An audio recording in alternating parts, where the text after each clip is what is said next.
ಮೊದಲಿನ ಕೂಸಿಗೆ ಕೇಳ್ತಿರಲ್ಲ, ಪಾಪು ನಿನ್ನ ತಮ್ಮ ಬೇಕಾ ತಂಗಿ ಬೇಕಾ ಕೇಳ್ತಿರಲ್ಲ ನೀವು. ಬಟ್ ಹಿಡಿದು ಕೇಳ್ತಾರಲ್ಲ, ತಮ್ಮ ಬೇಕಾ ತಂಗಿ ಬೇಕಾ. ಅದೇ ಇದ್ರ ಮಮ್ಮಿ ನನ್ನ ತಮ್ಮನೂ ಬೇಡ ತಂಗಿನೂ ಬೇಡ, ನನಗೊಂದು ನಾಯಿ ಕುನ್ನಿ ಬೇಕತ್ತದ. ಏನ್ರಿ ಯಾವಾಗಿಂದ ಪ್ರಭುದೇವರು ಏನ್ರಿ ಕಾಯಕ ಏನು ಮಾಡ್ತಿದ್ರು ಅಂತ ಗುಣದ ಕೇಳಿದ್ರೆ, ದೇವಸ್ಥಾನದ ಒಳಗಿಂದ ಮದ್ದಳಿಯನ್ನು ಬಾರಿಸ್ತಕ್ಕಂಥ ಕಾಯಕವನ್ನು ಮಾಡ್ತಿದ್ರು. ಹೆಂಗೆ ತಬಲ ಬಾರಿಸ್ತಾರಲ್ಲ ಹಂಗೆ ಮದ್ದಳೆ ಬಾರಿಸ್ತಕ್ಕಂಥ ಕಾಯಕ. ದೇವಸ್ಥಾನದ ಎದುರಿಗಿಂದ ಹೋಗಬೇಕು, ಅಲ್ಲಿ ಮದ್ದಳೆಯನ್ನು ತಗೊಂಡು ಬಾರಿಸ್ಬೇಕು. ಕಾಯಕ ಮದ್ದಳಿ ಬಾರಿಸ್ತಕ್ಕಂಥ ಕಾಯಕ. ಒಂದು ಕಡೆಗಿಂದ ಲಿಂಗ ಪೂಜೆ, ಸದಾಕಾಲಿಂದ ಕುಂತರು ಭಗವಂತನ ಧ್ಯಾನ, ನಿಂತರು ಭಗವಂತನ ಧ್ಯಾನ. ಏನ್ರಿ ಪ್ರಭುದೇವರು ತನ್ನ ಮನಸ್ಸಿನೊಳಗಿಂದ ಯಾವುದನ್ನು ಕೂಡ ತರ್ತಿದ್ದಿಲ್ಲ. ಅಖಂಡ ಬ್ರಹ್ಮಚರ್ಯ ಆಗಿರ್ತಕ್ಕಂಥ ಪ್ರಭುದೇವರು ವಯಸ್ಸೆಟ್ಟು ಪ್ರಭುದೇವರಿಗೇನು ಭಾಳೇನು ವಯಸ್ಸಾಗಿಲ್ಲ. 22 ವರ್ಷದ ತರುಣನಾಗಿರ್ತಕ್ಕಂಥ ಯಾವ ಪ್ರಭುದೇವ ತನ್ನ ಮನಸ್ಸಿನೊಳಗಿಂದ ನೋಡ್ರಿ, ಅವ್ರ ತಂದೆ ತಾಯಿ ಹೆಸರಿನೊಳಗನೆ ಎಟ್ಟಿದ್ವು. ಆದರೆ ಸುಜ್ಞಾನಿ, ತಾಯಿ ಹೆಸರು ಸುಜ್ಞಾನಿ. ನಿನ್ನ ಹೇಳಿದ್ನಲ್ಲ, ಸುಮತಿ ನಿರ್ಮಲ ಶೆಟ್ಟಿ ಮಾದೇವಿ ಅಕ್ಕನ ತಾಯಿ. ಆದ್ರೆ ಇಲ್ಲಿ ಪ್ರಭುದೇವರಿಗೆ ನೋಡ್ರಿ, ಅವ್ರ ತಂದೆ ತಾಯಿ ಹೆಸರು ಹೆಂಗದ, ಸುಜ್ಞಾನಿ. ಅಂದ್ರೆ ಒಳ್ಳೆ ಜ್ಞಾನಿ ಇರ್ತಕ್ಕಂಥ ಹೆಣ್ಣು ಮಗಳಿಗೆ ಅಂದ್ರೆ ಸುಜ್ಞಾನಿ ಎತ್ಕೊಂಡು ಕರೀತಾರೆ. ನಿರಹಂಕಾರ ಅಂದ್ರೆ ಅಹಂಕಾರನೇ ಇರದೇ ಇರ್ತಕ್ಕಂಥವನಿಗೆ ನಿರಹಂಕಾರ ಹತ್ತುಕೊಂಡ ಕರೀತಾರೆ. ಅಹಂಕಾರ ಇಲ್ಲ, ನಾನು ನಂದು ನನ್ನಿಂದಲೇ ತನ್ನುವಂಥದ್ದು ಯಾವುದು ಕೂಡ ಇರದೇ ಇರ್ತಕ್ಕಂಥವನಿಗೆ ನಿರಂಕಾರ ಏನ್ರಿ ಅವನಿಗೆ ಕರೀತಾರೆ.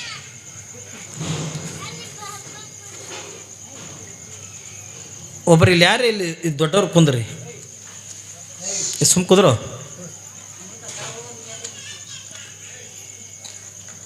ಏನ್ರಿ ಅಹಂಕಾರ ಇರದೇ ಇರ್ತಕ್ಕಂಥವನು ನಿರಂಕಾರ.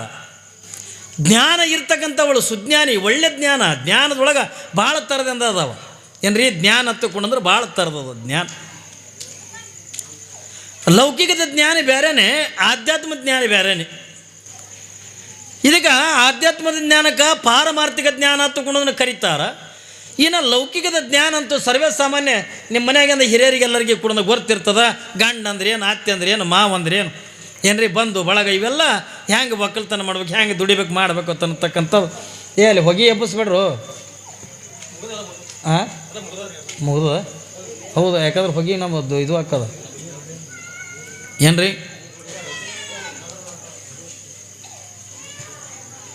ಜ್ಞಾನದೊಳಗಿಂದ ಭಾಳ ಥರದ ಜ್ಞಾನ. ಲೌಕಿಕದ ಜ್ಞಾನ ಬೇರೆನೆ, ಈ ಪಾರಮಾರ್ಥಿಕ ಜ್ಞಾನನೇ ಬೇರೆನೆ. ಲೌಕಿಕದ ಜ್ಞಾನ ತಂದು ದಿನನಿತ್ಯ ನಿಮ್ಮ ವ್ಯವಹಾರ ನಡೀತಾವಲ್ಲ, ಸಂಸಾರಿಕ ಜೀವನದ ವ್ಯವಹಾರಗಳೇನು ನಡೀತಾವಲ್ಲ, ಈ ವ್ಯವಹಾರಕ್ಕೆ ಇದಕ್ಕೆ ಲೌಕಿಕದ ಜ್ಞಾನ ಹತ್ತುಕೊಂಡಂತಾರೆ. ಅಂದ್ರೆ ಹೆಂಗೆ ಮಾಡ್ಕೊಂಡು ತಿನ್ನಬೇಕು ಅನ್ನುವಂಥ. ಆದರೆ ಪಾರಮಾರ್ಥಿಕ ಜ್ಞಾನ ಹತ್ತುಕೊಂಡಂದ್ರೆ ಇದು ಏನು ಹೊತ್ತುಕೊಂಡದ ಕೇಳಿದ್ರೆ ಭಗವಂತನನ್ನು ಕಾಣೋದು, ದೇವರನ್ನು ತಿಳ್ಕೊಳ್ಳೋದು. ಭಗವಂತ ಹೆಂಗದಾನೆ, ಪರಮಾತ್ಮ ಎಲ್ಲಿದ್ದಾನೆ, ಪರಮಾತ್ಮ ಏನು ಮಾಡಕತ್ತಾನೆ, ಪರಮಾತ್ಮನಿಂದ ನಮಗೆ ಕೊಡುಗೆ ಏನು, ಏನ್ರಿ ಅವ ಎಲ್ಲದಾನ ಹೆಂಗದಾನ ತರುವುದನ್ನು ಇದೇನು ನಾವು ಅವನ ಬಗ್ಗೆ ಚಿಂತನೆ ಮಾಡ್ತೀವಲ್ಲ, ಇದಕ್ಕೆ ಪಾರಮಾರ್ಥಿಕ ಜ್ಞಾನ ಹತ್ತುಕೊಂಡು ಕರೀತಾರೆ. ಅವನ ಬಗ್ಗೆನೇ ಚಿಂತನೆ ಮಾಡೋದು. ನೋಡ್ರಿ ಅವಾಗೆಲ್ಲ ಸಾಧು ಸಂತರೆಲ್ಲ ಅವತ್ತಿನ ದಿನಮಾನದೊಳಗಿಂದ ಗಾಂಜಾ ಸೇರ್ತಿದ್ರು. ಯಾಕ್ರಿ ನಿಮಗೆಲ್ಲರಿಗೂ ಕೂಡ ಗೊತ್ತದ.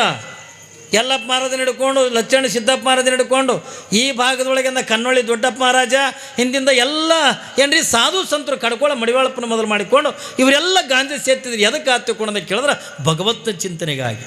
ಆ ಗುಂಗಿನೊಳಗೆ ಬರೀ ಅವಂದೇ ಚಿಂತೆ ಮಾಡೋದು, ಬೇರೆ ಯಾವ ಲೌಕಿಕದ ವಿಚಾರಗಳನ್ನು ಮಾಡ್ತಿದ್ದಿಲ್ಲ.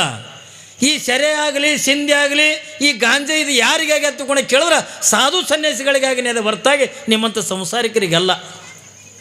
ಈಗ ಅವು ಸಾಧು ಸನ್ಯಾಸಿಗಳು ಬಿಟ್ಟಾವ, ಸಂಸಾರಿಕರಿಂದ ಕುಡಿಲಕ್ಕತ್ತೀರಿ. ಅಂದ್ರೆ ಎದಕ್ಕೆ ಅದು ಕುಡಿತಿದ್ರು ಹತ್ತುಕೊಂಡಂದ್ರೆ ಮನಸ್ಸು ಏಕಾಗ್ರತೆ ಒಳಗೆ ಬರಾಕ. ಯಾಕೆ ಗಾಂಜಾ ಸೇರ್ತಿದ್ರು ಹತ್ತುಕೊಂಡಂದ್ರೆ ಮನಸ್ಸು ಏಕಾಗ್ರತೆ ಒಳಗೆ ಬರಾಕ. ನೋಡಿ ನೀವು ಗಾಂಜಾ ಸೇರ್ತವರು ಯಾವಾಗ ಗಾಂಜಾದ ನಿಶೆ ಆಯಿತು, ಪರಮಾತ್ಮನ ಬಗ್ಗೆ ಒಂದು ಮಾತು ಚಲೋ ಮಾಡೋದ್ರಂದ್ರೆ ಇಡೀ ನಿಶೆ ಎಳೆತನೂ ಅವನ ಬಗ್ಗೆನೇ ಮಾತಾಡ್ತಾರಲ್ರಿ, ಅವನ ಬಗ್ಗೆನೇ ಮಾತಾಡ್ತಾರೆ. ಒಂದು ಸಾರಿ ಅಂದ ಗಾಂಜಾ ಸೇದ ನಿಷೇಧಾಗ ಒಂದು ಕೆಟ್ಟದ್ದು ಬೈಲಕ್ಕತ್ವಲ್ಲ, ಇಡೀ ನಿಶೆ ಎಳೆತನೂ ಕೂಡ ಅದನ್ನೇ ಬೈತಿರ್ತಾರೆ. ಯಾಕೆ ಮನಸ್ಸು ಏಕಾಗ್ರತೆ ಒಳಗೆಂದು ಬರಲಿ ಎತ್ತಂದು, ಮನಸ್ಸು ಭಗವಂತನ ಕಡೆಗೆಂದು ಹೋಗಲಿ ಎತ್ತಂದು. ಈಗಂದ ಅದನ್ನೆಲ್ಲ ನಾವು ಚಟಕಾಯಿಗಂದ ಮಾಡಕತ್ತೀವಿ. ಅದು ಭಗವಂತನ ಧ್ಯಾನ ಹೋಗ್ಯದ, ಬರೀ ಚಟಕಾಯಿಗಂದ ಕುಡಿಯೋದು, ಚಟಕ್ ಕುಡಿಯೋದು, ಕುಡ್ದಂದ ಮಂದಿಗೆ ಬೈಕೋ ತಿರುಗಾಡ್ದು, ಆ ಮಗಂದೇನು ಈ ಮಗಂದೇನು ಯಾಕ್ರಿ ತಿರುಗಾಡ್ತಾವಿಲ್ಲ ನೋಡ್ರಿಲ್ಲ, ಎಲ್ಲಿ ಬೇಕಾದಲ್ಲ ಗಟ್ರಕ್ಕೆಂದ ಬೀಳ್ತೀವಿ. ಈಗ ನಾವು ಚಟಕ್ಕೆಂದ ಮಾಡ್ಕೊಂಡಿವಿ. ಆದ್ರೆ ಅವಾಗಿನ ಸಾಧು ಸನ್ಯಾಸಿಗಳೆಲ್ಲ ಅದು ಭಗವಂತನ ಚಿಂತನೆಗಾಗಿ ಅದು ಮಾಡ್ಕೋತಿದ್ರು.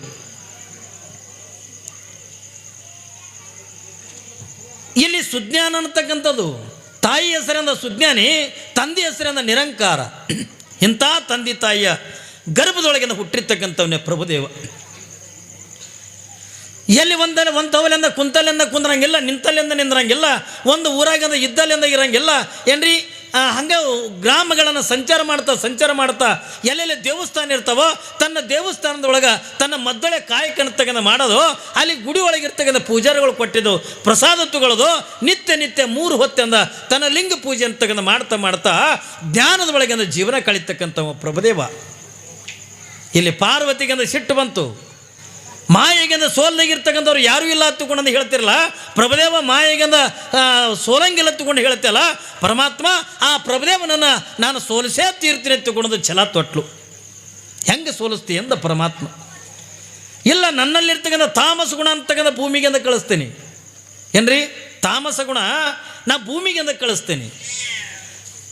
ಸಾತ್ವಿಕ ಗುಣ ಬೇರೆ, ತಾಮಸ ಗುಣ ಬೇರೆ ಏನ್ರಿ. ಸಾತ್ವಿಕ ಗುಣ ಅಂತಂದ್ರೆ ಒಳ್ಳೆಯ ಗುಣಗಳು, ತಾಮಸ ಗುಣ ಹತ್ತಿಕೊಂಡಂದ್ರೆ ಕೆಟ್ಟ ಗುಣ ಏನ್ರಿ. ಪಾರ್ವತಿ ಅಂತಾಳೆ, ನನ್ನ ತಾಮಸ ಗುಣದಿಂದ ಅವನನ್ನು ನಾನು ಸೋಲಿಸ್ತೀನಿ ಎತ್ತುಕೊಂಡದ್ದು ಸ್ವತಃ ಪಾರ್ವತಿನೇ ವಿಚಾರ ಮಾಡ್ಲಿಕ್ಕತ್ತಾಳೆ.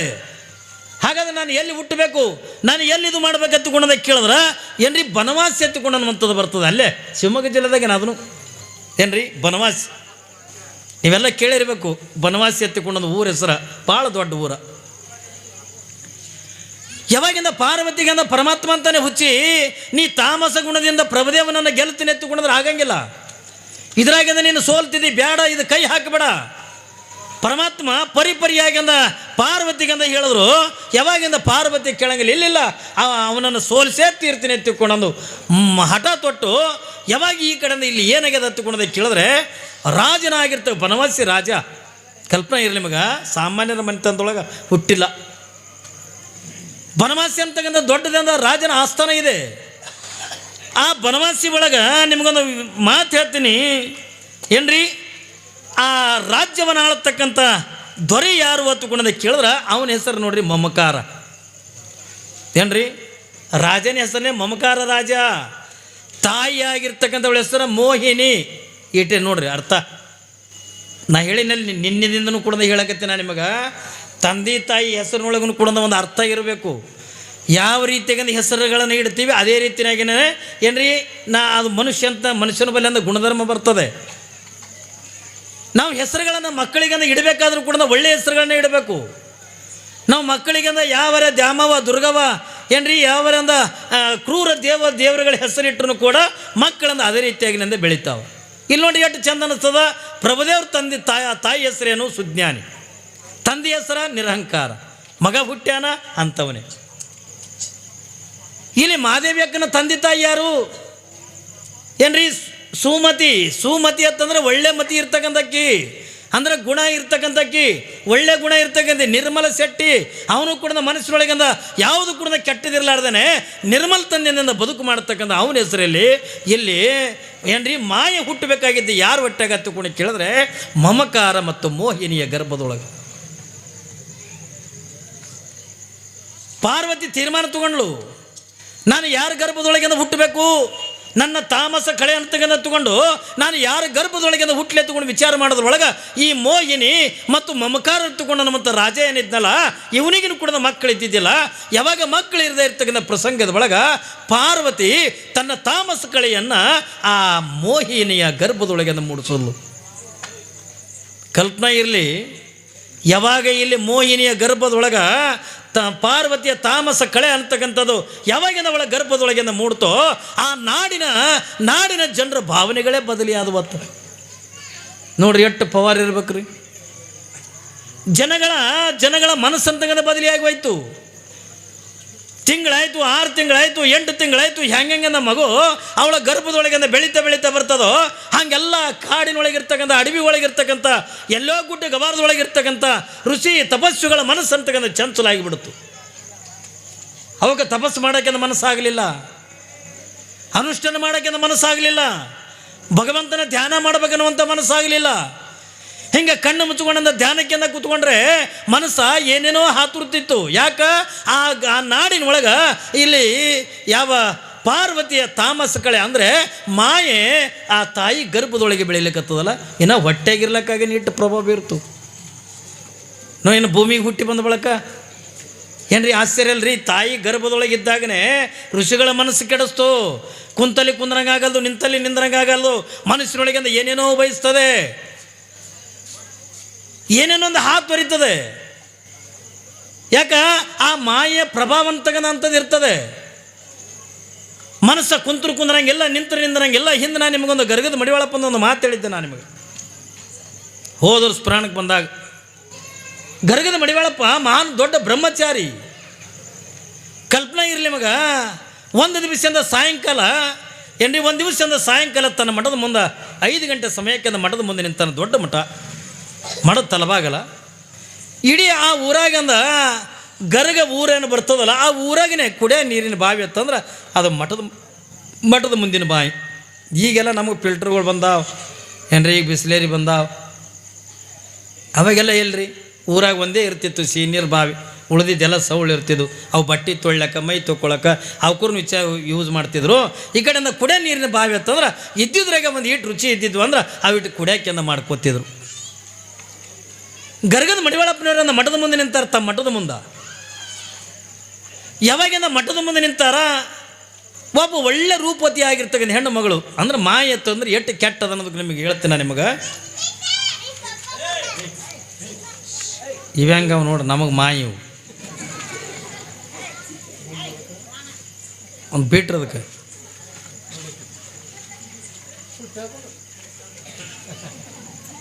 ಮಾಯ ಅಂದರೆ ನಾವ್ಕೇನು ಉದ್ದುದ್ದು ಹಲ್ಲು ಬಂದಿರ್ತಾವಂದ್ರೆ ನೀವು ಎಲ್ಲ ಚಂದ ನಡೆದಾಗ ಏನು ಕಾಡ್ತದೆ ನೋಡು, ಅದಕ್ಕೆ ಮಾಯ ಅಂತಾರೆ, ಅದಕ್ಕೆ ಇದಿ ಅಂತಾರೆ. ಏನ್ರಿ, ಗರ್ಗದ ಮಡಿವಾಳಪ್ಪನವರನ್ನ ಮಠದ ಮುಂದೆ ನಿಂತಾರ. ಆ ಗ್ರಾಮದ ಒಬ್ಬ ಹೆಣ್ಣು ಮಗಳು, ಇಡೀ ಊರಿಗೆ ಆಕೆ ನಡೆ ಸುಂದರಿ ಯಾರು ಇದ್ದಿದ್ದಿಲ್ಲತ್ತ. ಇಡೀ ಊರಾಗೆ ಆಕೆ ನಡೆ ಚಂದ ಯಾರು ಇದ್ದಿದ್ದಿಲ್ಲ. ಒಳ್ಳೆ ರೂಪವತಿ ಆಗಿರ್ತಕ್ಕಂಥ ಹೆಣ್ಣು ಮಗಳು, ಸುಂದರಿ ಆಗಿರ್ತಕ್ಕಂಥ ಹೆಣ್ಣು ಮಗಳು ಹಿಂಗೆ ಬಗಲಾಗಿಂದ ಕೊಡ ಇಟ್ಟುಕೊಂಡು ಬಾವಿ ನೀರಿಗೆ ಬರಕತ್ತ. ಕಲ್ಪನೆ ಇರಲಿ ಮಗ, ಬಾವಿ ನೀರಿಗೆ ಬರ್ಲಕತ್ತ. ಯಾವಾಗಿಂದ ಬಾವಿ ನೀರಿಗೆ ಬರ್ಲಕತ್ತಾರ, ಇವರು ಗರ್ಗದ ಮಡಿವಾಳಪ್ಪನವರು ಮಠದ ತಲಬಾಗಲ್ದಾಗ ನಿಂತಾರ. ಯಾವಾಗಿಂದ ಒಂದು ಸರಿಯಾಗಿ ಬರುವುದನ್ನು ನೋಡಿದ್ರು. ನೋಡ್ತಾ ನೋಡ್ತಾ ನೋಡ್ತಾ ಹಾಗೆ ನಿಂತರು. ಅವಳು ಪೂರ ಇವ್ರು ಮಠದ ಮುಂದೆ ಬಂದ್ಲು. ಮಠಕ್ಕೆ ಮುಂದೆ ಬಂದು ಬಾವಿಗೆಂದ ಬಾದ್ಲು. ಹೋಗಿ ಹಗ್ಗ ಅಂದ ಕೊಡಕ್ಕೆಂದ ಕಟ್ಟಿ ಬಾವಿಯಾಗಿ ಬಿಟ್ಲು. ನೀರು ಸೇದಿ ಯಾವಾಗಿಂದ ಮತ್ತು ಅದರ ತುಂಬಿದ ಕೊಡ ಅಂದ ಬಗಲಾಗಿಂದ ಇಟ್ಕೊಂಡು ಅವಳು ಮರಿಯಾಗುವರೆಗಿನ ಕುಡ್ದಾಕೆ ನೋಡಿದ್ರತ್ತು. ಯಾರು? ಗರ್ಗದ ಮಡಿವಾಳಪ್ಪನವರು. ಮನಿ ಏನ್ರಿ, ಮರಿ ಆಗುವರೆಗಿನ ಕೂಡ ನೋಡಿದ್ರು. ಯಾವಾಗಿಂದ ಆಕೆ ಹೆಣ್ಣು ಮಗಳನ್ನ ಮರಿ ಆದ್ಲು, ಗರ್ಗದ ಮಡಿವಾಳಪ್ಪನವ್ರಿಂದ ಒಳಗೆ ಬಂದರು. ಒಟ್ಟು ಮಡಿವಾಳಪ್ಪನವ್ರಿಗೆ ಕುಂತಂಗೆ ಕುಂದ್ರದಾಗಲಿಲ್ಲ, ನಿಂತಲ್ಲಿ ನಿಂದ್ರಂಗಾಗಲಿಲ್ಲ. ಏನೇನೋ ಮನಸ್ಸಿನೊಳಗಿಂದ ಏನೋ ಕೆಟ್ಟ ವಿಚಾರಗಳು ಬರ್ಲಕತ್ತು. ಗರ್ಗದ ಮಡಿವಾಳಪ್ಪನವ್ರು ಅನ್ನಕತ್ತು, ಎಂದೂ ನನಗೆ ಹಿಂಗಾಗಿಲ್ಲ, ಇವತ್ತು ಯಾಕೆ ಹಿಂಗಾಗ್ಯದ ನನಗೆ? ಸದಾಕಾಲ ಭಗವಂತನ ಧ್ಯಾನದಾಗಿರ್ತಕ್ಕಂಥ ಗರ್ಗದ ಮಡಿವಾಳಪ್ಪ ಯಾಕೆ ನನಗೆ ಇವತ್ತು ಹಿಂಗಾಲಕತ್ತದೆ? ಯಾಕೋ ನನ್ನ ಮನಸ್ಸಿನೊಳಗಿಂದ ಹೊಯ್ದಾಟ ನಡೆದಲ್ಲ, ಯಾಕೋ ನನ್ನ ಮನಸ್ಸಿನೊಳಗಿಂದ ತಾಕಲಾಟಗಳು ಚಲವಾಗ್ಯವಲ್ಲ, ಯಾಕೋ ಮತ್ತೊಮ್ಮೆ ಆಕೆ ನೋಡ್ಬೇಕು ನನಗೆ ಅನಿಸ್ಲಕತ್ತದಲ್ಲ, ಯಾಕೆ ಹಿಂಗೆ ಹಾಲಕತ್ತದ ಅಂತ ತಿಳ್ಕೊಂಡು ಯಾವಾಗಿಂದ ಗರ್ಗದ ಮಡಿವಾಳಪ್ಪನವರು ಸುಮಾರು 2-3 ತಾಸದ ವಿಚಾರ ಮಾಡಿದ್ರತ್ತೆ. ಕೊನೆಗೆ ಮಡಿವಾಳಪ್ಪನ್ನ ಯಪ್ಪೋ ಆಕೆ ನೋಡಿದಕ್ಕಾಗಿನೇ ಹಿಂಗಾಗ್ಯದಲ್ಲ, ನನಗೆ ಅವಳನ್ನು ನೋಡಿದಕ್ಕಾಗಿನೇ ನನಗೆ ಹಿಂಗಾಗ್ಯದಲ್ಲ.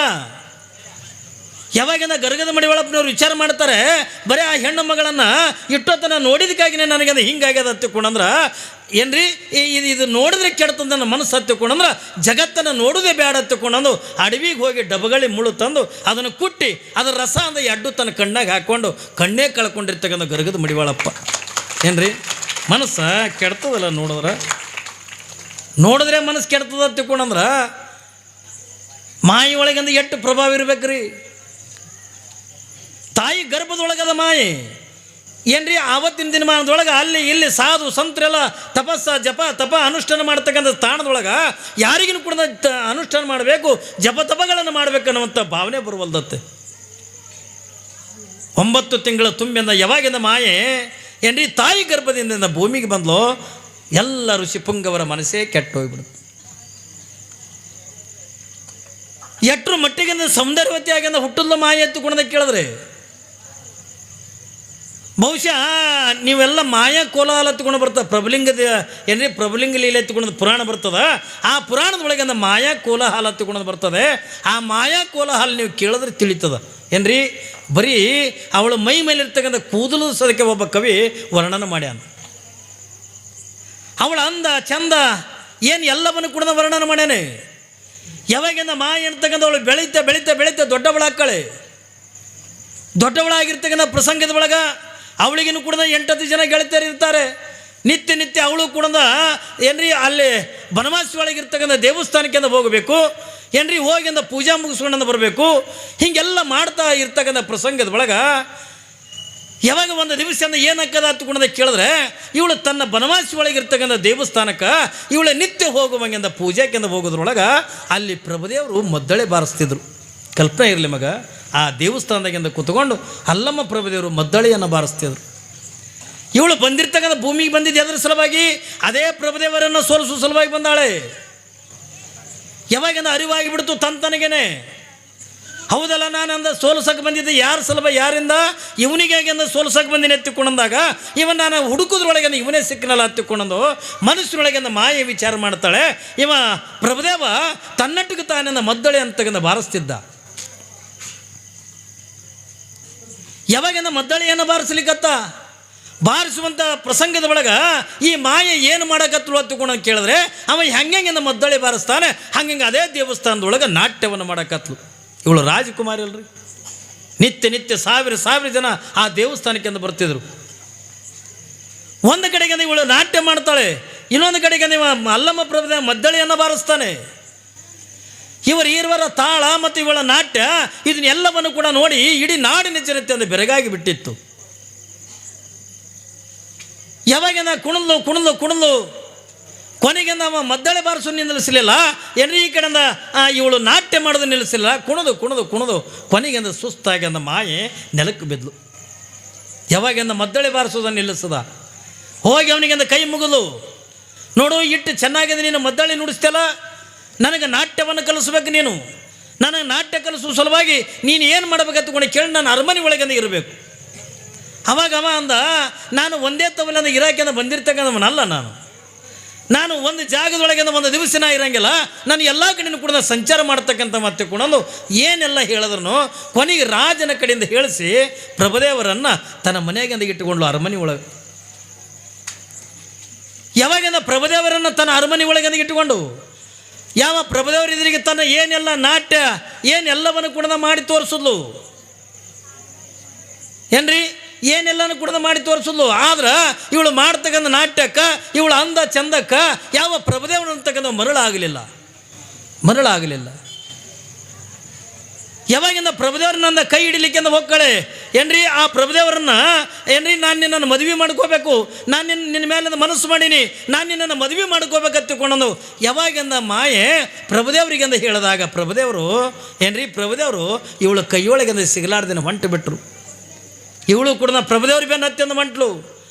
ಎಷ್ಟು ಎಷ್ಟು 100 ಕಿಲೋಮೀಟರ್ ತಿರುಗಿದ್ರು ಕೂಡ ಏನ್ರಿ ಪ್ರಭುದೇವ್ರಿಕ್ಕಿನ ಕಡೆಯಿಂದ ತಿರುಗಿ ನೋಡಲಿಲ್ಲ. ಇವಳು ಮಾತಿಗೆಂದ ಒಪ್ಪಲಿಲ್ಲ, ಇವಳಿಗೆಂದ ಮನಸ್ಸಂದ ಸೋಲಿಲ್ಲ. ಕೊನೆಗೆಂದ ತಿರುಗಿ ಸಾಕಾಗಿ ಕೊನೆಗೆಂದ ಪರಮಾತ್ಮ ನಗಲಿಕ್ಕತ್ತ, ಪಾರ್ವತಿ ನಿನ್ನ ತಾಮಸ ಕಳೆಯಿಂದ ನೀ ಏನು ಪ್ರಭುದೇವ್ರನ್ನ ಸೋಲ್ಸೋಕ್ಕಾಗಂಗಿಲ್ಲ. ಹಾಗಾದ್ರೆ ಹೆಂಗೆ ಸೋಲ್ತಾನೆ ಪ್ರಭುದೇವ? ಅವಾಗಿಂದ ಪರಮಾತ್ಮ ಅಂತ ನಿನ್ನಲ್ಲಿರ್ತಕ್ಕಂಥ ಸಾತ್ವಿಕ ಕಳೆ ಅಂತಕ್ಕಂಥದನ್ನ ಕಳಿಸು. ನೀನೇನು ಕಳಿಸಿದಲ್ಲ ತಾಮಸಗಳೇ ಅದನ್ನು ಕರೆಸ್ಕೊಂಡು ಬಿಡು, ಆಕಿನಿಂದ ಸೋಲ್ಸೋಕ್ಕಂತ ಆಗಂಗಿಲ್ಲ. ನಿನ್ನಲ್ಲಿರ್ತಕ್ಕಂಥ ಸಾತ್ವಿಕ ಕಳೆದಿಂದ ಪ್ರಭುದೇವರನ್ನು ಸೋಲಿಸ್ಲಿಕ್ಕಾಗದ ಹತ್ತಿಕೊಂಡಂದು ಯಾವಾಗಿಂದ ಭಗವಂತ ಹೇಳಿದಾಗ ಇದು ಸತ್ಯದಲ್ಲ ಹತ್ತಿಕೊಂಡಂದು ಪ್ರಭುದೇವರನ್ನು ಸೋಲಿಸೋದು ಅಲ್ಲಾರ್ದೇ ಮಾಯಿಯನ್ನು ತನ್ನ ಕಡೆಗಿಂದ ಕರ್ಕೊಂಡ್ಲು. ಯಾರು? ಪಾರ್ವತಿ. ಏನು ಸಾತ್ವಿಕ ಕಳೆ ಅಂತಕ್ಕಂಥ ಭೂಮಿ ಕಳಿಸ್ಬೇಕಲ್ಲ, ಪರಮಾತ್ಮ ಹೇಳೋಣ ಏನ್ರಿ, ಸಾತ್ವಿಕ ಕಳೆದಿಂದಲೇ ಆ ಪ್ರಭುದೇವ ಸೋಲ್ತಾನೆ ಹೊರತಾಗಿ ಇಲ್ಲ ಇದರಿಂದ ಪ್ರಭುದೇವರನ್ನು ಯಾರಿಂದಲೂ ಕೂಡ ಸೋಲ್ಸೋಕ್ಕಾಗಂಗಿಲ್ಲ ಹತ್ತಿಕೊಂಡಾಗನೇ ಅವಾಗಿಂದ ತಾಯಿ ಪಾರ್ವತಿ ವಿಚಾರ ಮಾಡ್ತಾಳೆ. ಹಾಗಾದ್ರೆ ನನ್ನ ಸಾತ್ವಿಕ ಕಳೆ ಅಂತಕ್ಕಂಥ ಎಲ್ಲಿ ಕಳಿಸ್ಬೇಕಂತಕೊಂಡು ವಿಚಾರ ಮಾಡೋದ್ರೊಳಗೆ ಇಲ್ಲಿ ಸುಮತಿ ನಿರ್ಮಲ ಶೆಟ್ಟಿ ಅಂತಕ್ಕಂಥ ದಂಪತಿಗಳದಾರೆ. ಯಾವಾಗಿಂದ ಸುಮತಿ ಮತ್ತು ನಿರ್ಮಲ ಶೆಟ್ಟಿ ಅಂತಕ್ಕಂಥ ದಂಪತಿಗಳದಾರೆ, ಸಜ್ಜನರಾಗಿರ್ತಕ್ಕಂಥವ್ರು, ಧರ್ಮವಂತರಾಗಿರ್ತಕ್ಕಂಥವ್ರು, ಸದಾಕಾಲದ ಲಿಂಗ ಪೂಜೆ, ಪರಮಾತ್ಮನ ಧ್ಯಾನ, ದಾನ ಧರ್ಮಾದಿಗಳನ್ನು ಮಾಡ್ತಾ ಮಾಡ್ತಾ ಬದುಕನ್ನು ಕಳೀತಕ್ಕಂಥವ್ರು ಇಲ್ಲಿ ಸುಮತಿ ಮತ್ತು ನಿರ್ಮಲ ಶೆಟ್ಟಿ ಅಂತಕ್ಕಂಥವ್ರು. ನೋಡ್ತಾಳ ಪಾರ್ವತಿ, ನಾನು ಎಂಥವಳ ಗರ್ಭದೊಳಗಿಂದ ಹುಟ್ಟಬೇಕಂತ ಮಾಡಿದ್ನೋ ಅಂಥ ಮನಿತನ್ನು ಇಲ್ಲಿ ಐತೆಲ್ಲ ಹತ್ತುಕೊಂಡು ಅನ್ನುವಂಥದ್ದನ್ನು ವಿಚಾರ ಮಾಡಿ, ಇದು ಯಾರಿಂದ ಪ್ರಸಾದ ಕೊಟ್ಟು, ಯಾರಿಂದಲೇ ಬಾಳೆಹಣ್ಣು ಕೊಟ್ಟು, ಕಾರಿಕೆ ಕೊಟ್ಟಂದ ಗರ್ಭದೊಳಗಿಂದ ಪ್ರವೇಶ ಆಗಿದ್ದಲ್ಲ. ಇದು ಕೈಲಾಸದೊಳಗೇ ನಿರ್ಣಯ ಮಾಡಿರ್ತಕ್ಕಂಥದ್ದು. ಯಾರ ಸಲುವಾಗಿ? ಪ್ರಭುದೇವರ ಸಲುವಾಗಿನೇ. ಹಿಂದೆ ಮಾಯ ಹುಟ್ಟಿದ್ದು ಕೂಡ ಪ್ರಭುದೇವರ ಸಲುವಾಗಿನೇ. ಇವತ್ತು ಇಲ್ಲಿ ಮಹಾದೇವಿ ಹುಡ್ತಕ್ಕಂಥದ್ದು ಯಾರ ಸಲುವಾಗಿ? ಪ್ರಭುದೇವರ ಸಲುವಾಗಿನೇ. ಹಾಗಾದ್ರೆ ಎಂಥವ್ರ ಗರ್ಭದೊಳಗಿಂದ ಹುಟ್ಟಬೇಕು ನೋಡ್ರಿ. ನಾನು ನಿಮ್ಗೆ ಯಾವಾಗಲೂ ಕೂಡ ಹೇಳ್ತೇನೆ, ಮೊದಲು ತಂದೆ ತಾಯಿಗಳಿಂದ ಸಂಸ್ಕಾರವಂತರಾಗಿರಬೇಕು. ಅಂದಾಗ ನನ್ನ ಮಕ್ಕಳಿಂದ ಜ್ಞಾನಿಗಳಾಗಿಂದ ಹುಡ್ತವೆ, ಅಂದ್ರೆ ಮಕ್ಕಳಿಂದ ಏನ್ರಿ ಯೋಗ್ಯರಾಗಿಂದ ಹುಡ್ತಾರೆ ಹೊರತಾಗಿ ನಾವು ಅಪ್ಪಿತಪ್ಪಿ ತಂದೆ ತಾಯಿಗಳ ಬಳಿ ಸಂಸ್ಕಾರ ಇದಿಲ್ಲ ಅಂತಂದ್ರೆ ನಮ್ಮ ಮಕ್ಕಳನ್ನು ಕೂಡ ಅಂಥವೇ ಹುಡ್ತಾವೆ. ಮೊದಲು ತಂದೆ ತಾಯಿ ಸಂಸ್ಕಾರವಂತರಾಗಬೇಕು. ನೀವು ಮೊದಲಿಂದ ಲಿಂಗ ದೀಕ್ಷೆ ಮಾಡ್ಕೋಬೇಕು. ನೀವು ಮೊದಲು ಭಗವಂತನ ಧ್ಯಾನ ಮಾಡ್ತಿರ್ಬೇಕು. ನೀವು ಹಣಿಮೆಗೆ ವಿಭೂತಿ ಹತ್ಕೋತಿರ್ಬೇಕು. ನೋಡಿರಿ, ನೀವೆಲ್ಲ ಪುರಾಣಕ್ಕೆ ಬರ್ತಿರ್ತಾರೆ, ನಿಮ್ಮ ನೋಡಿ ಮಕ್ಕಳು ಕೂಡ ಪುರಾಣಕ್ಕೆ ಹೊಂಟವಲ್ಲ, ಮಕ್ಕಳಿಗೆ ಇದ್ರಿಗೆ ನೀವು ವಿಭೂತಿ ಹಚ್ಕೊಂಡಿರತ್ತಂದ್ರೆ ಮಕ್ಕಳನ್ನು ನಿಮ್ಮ ನೋಡಿ ಅಂದ್ರೆ ವಿಭೂತಿ ಹಚ್ಕೋತಾವೆ. ನೀವು ಮೊದಲಿಂದ ಧರ್ಮವಂತರಾಗಿ ಇರಬೇಕು. ತಂದೆ ತಾಯಿಗಳಿಗೆ ಮೊದಲ ಸಂಸ್ಕಾರ ಅಂತಕ್ಕಂಥ ಬೇಕು. ನೀವು ಮಕ್ಕಳನ್ನ ಎಂಥ ಹುಟ್ಟಬೇಕತ್ತುಕೊಂಡ್ರೆ ಅಂಥ ಮಕ್ಕಳನ್ನ ಹುಡ್ತಾವೆ. ಇಲ್ಲದೆ ಇದ್ರೆ ಯಾವನೋ ಒಬ್ಬ ಕಳ್ಳ, ದೊಡ್ಡ ಕಳ್ಳ, ಹೆಂಡತಿ 8 ತಿಂಗಳು ಗರ್ಭಿಣಿ ಇದ್ಲು.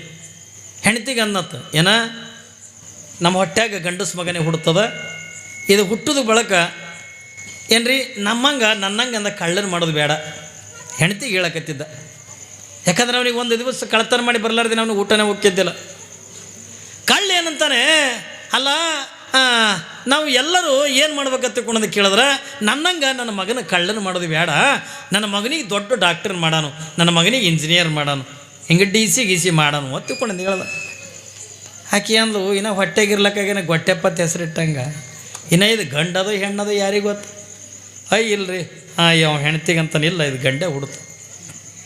ಹೆಣ್ತಿ ಅದು ಹೆಣ್ಣು ಹುಡ್ತದ್ರೆ ಹಂಗೆ ಇಲ್ಲಿ ಗಂಡೆ ಹುಡ್ತದೆ. ಈಗ ಮನೆ ಮಾತಾಡ್ತಿರ್ತಾರೆ ನೋಡ್ರಿ, ಮೊದಲೊಂದು ಕೂಸು ಹುಟ್ಟಿರ್ತದ, ಅದು ಇನ್ನು ಮೊದಲಿನ ಕೂಸಿಗೆ ಕೇಳ್ತಿರಲ್ಲ, ಪಾಪು ನಿನ್ನ ತಮ್ಮ ಬೇಕಾ ತಂಗಿ ಬೇಕಾ ಕೇಳ್ತಿರಲ್ಲ ನೀವು. ಬಟ್ ಹಿಡಿದು ಕೇಳ್ತಾರಲ್ಲ, ತಮ್ಮ ಬೇಕಾ ತಂಗಿ ಬೇಕಾ? ಅದೇ ಇದ್ರೆ ಮಮ್ಮಿ ನನ್ನ ತಮ್ಮನೂ ಬೇಡ ತಂಗಿನೂ ಬೇಡ, ನನಗೊಂದು ನಾಯಿ ಕುನ್ನಿ ಬೇಕತ್ತದ. ಏನು ರೀ? ಅದು ನನ್ನ ಮಮ್ಮಿ ನನಗೆ ತಮ್ಮನೂ ಬೇಡ ತಂಗಿನೂ ಬೇಡ, ನನಗೊಂದು ನಾಯಿ ಕುನ್ನಿ ಬೇಕಂತ. ಹಂಗೆ ಇವರಿಬ್ಬರು ಗಂಡ ಹೆಣ್ತಂದು ಚರ್ಚೆ ಮಾಡಕತ್ತಾರ. ಹಿಂಗೆ ಚರ್ಚೆ ಮಾಡೋದ್ರೊಳಗೆ ಮುಂದೆ ಏನಾಗ್ಯದ ತಗೊಂಡು ಕೇಳಿದ್ರೆ ಏನ್ರಿ, ಇವಳು ಹೊಟ್ಟೆಗಂದ ಗಂಡೆ ಹುಡ್ತು, ಗಂಡಸ ಮಗನೇ ಹುಡ್ತು. ಯಾವಾಗಿಂದ ಗಂಡಸ ಮಗ ಹುಡ್ತು ದೊಡ್ಡ ಖುಷಿ ಆಯ್ತು. ಅದು 2-3 ದಿವಸ ಆದರೆ ಕೂಸ ಕೈಯ ಹಿಂಗೆ ಮುಟ್ಟಿಗೆ ಮಾಡಿಕೊಂಡೆ ಆಡ್ತಿತ್ತು.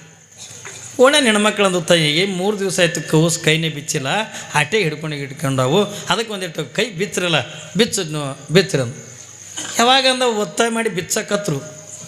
ಒಟ್ಟ ಕೈ ಬಿಚ್ಚಲ್ದದು ಕೂಸು. ಯಾವಾಗಿಂದ ಒತ್ತಾಯ ಮಾಡಿ ಕೈ ಬಿಚ್ಚು ನೋಡ್ತಾರ, ಕೈಯಾಗ ಒಂದು ಬಂಗಾರ ಉಂಗ್ರ. ಎಲ್ಲಿದಂದ್ರೆ ನೀವು ಬಾಣೆತನ ಮಾಡ್ಲಿಕ್ಕೆ ಬಂದೆ, ನರ್ಸ್ ಬೈ ಕೈಯಿಂದ ಉಂಗ್ರ ಕಳವು ಮಾಡ್ಕೊಂಡು ಹುಟ್ಟ್ಯದು. ಇದು ಮುಂದೆ ಡಾಕ್ಟರ್ ಆಗೋದಾ? ಇದು ಏನು ಇಂಜಿನಿಯರ್ ಆಗೋದು? ಬಾಣೆತನ ಮಾಡಕ್ಕೆ ಬಂದಿದ್ರಿ, ನರ್ಸ್ ಬೈ ಕೈಯಿಂದ ಉಂಗ್ರನೇ ಕಳವು ಮಾಡ್ಕೊಂಡು ಹುಟ್ಟ್ಯದು. ಮತ್ತಿದ್ರೆ DC ಹಾಕದ ಮುಂದೆ ಕಳ್ಳ ಹೊಟ್ಟೆ ಕಳ್ಳೆ ಹುಟ್ಟೋದಲ್ರಿ ಅಂತೀರಿಲ್ಲ ನೀವು. ಬೇಕಾದ್ರೆ ಪರೀಕ್ಷೆ ಮಾಡಿರಿ. ಒಂದು ಯಾವ್ದಾರ ಒಂದು ಸುಳ್ಳು ಹೇಳೋದಿರ್ತದೆ ನೋಡು. ಅಪ್ಪೋ ಇದನ್ನೇನು ಮಾಡ್ತೀವಿ ಮರ, ಇವ್ರ ಅಪ್ಪ ಇದಕ್ಕೆ ಸುಳ್ಳು ಹೇಳ್ತಿತ್ತು ಅದಾರಿಲ್ಲ. ಯಾವ್ದಾರ ಒಂದು ಕಳ್ಳತನ ಮಾಡ್ತಿತ್ತು, ಇವ್ರ ಅಪ್ಪ ಇದ್ರಕ್ಕೆ ಕಳ್ಳತನ ಮಾಡೋದು, ಭಾಳ ಕಳ್ಳತನ ಮಾಡ್ತೀವಿ. ಕಳ್ಳನ ಹೊಟ್ಟೆ ಕಳ್ಳೆ, ಹುಲಿ ಹೊಟ್ಟೆಗೆ ಹುಲಿನೇ ಹುಡ್ತದ, ನಾಯಿ ಹೊಟ್ಟೆಗೆ ನಾಯಿನೇ ಹುಡ್ತದ. ಏನ್ರಿ, ಕತ್ತಿ ಹೊಟ್ಟೆಗೆ ಹುಲಿ ಹುಟ್ಟಿದ್ದು ಕೇಳಿವೇನು? ಇಲ್ಲ. ಯಾಕಿದನಿಂದ ಹೇಳ್ತೇನೆ ತಗೊಂಡು ಕೇಳಿದ್ರೆ, ನಾವು ತಂದೆ ತಾಯಿಗಳಿಂದ ಸಂಸ್ಕಾರವಂತರಾಗಿ ಇದ್ದೀವಿ ಎತ್ತಿಕೊಂಡಂದ್ರೆ